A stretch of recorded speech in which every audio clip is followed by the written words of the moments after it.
So last Friday was our family's weekly game night, which is usually a pretty wholesome affair, a couple rounds of Uno, some popcorn, and my dad accusing everyone of cheating at Yahtzee. This week, though, Grandma showed up with a glint in her eye and a giant, suspiciously heavy purse. She announced, "We're playing Monopoly tonight." And then, with a flourish, dumped a pile of crisp 20s and a handful of quarters onto the table. "Let's make this interesting," she said. My mom tried to protest, but Grandma silenced her with a look I can only assume she learned in the Great Depression. At first, it was hilarious.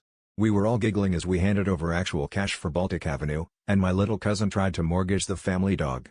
But things escalated quickly. Grandma started wheeling and dealing like a Wall Street shark, demanding promissory notes and offering suspiciously high-interest loans. At one point, my dad tried to pay his rent on Boardwalk with an expired Arby's coupon, and Grandma threatened to call in the muscle, meaning my Aunt Carol, who hasn't smiled since Y2K. My sister went bankrupt in 25 minutes and had to do the dishes for the rest of the month as collateral.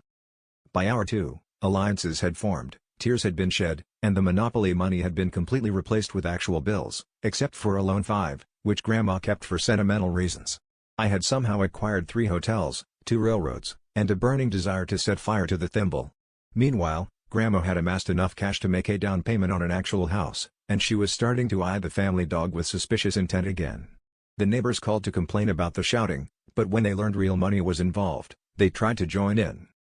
It all came to a head when Grandma tried to forcibly evict my dad from the living room for non-payment of rent, and he barricaded himself in the bathroom with the chance cards.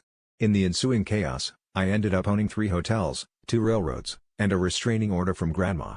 On the bright side, at least I finally learned what it feels like to be a real estate mogul. Turns out, it's mostly just a lot of paperwork and explaining to Grandma that go to jail isn't a literal invitation.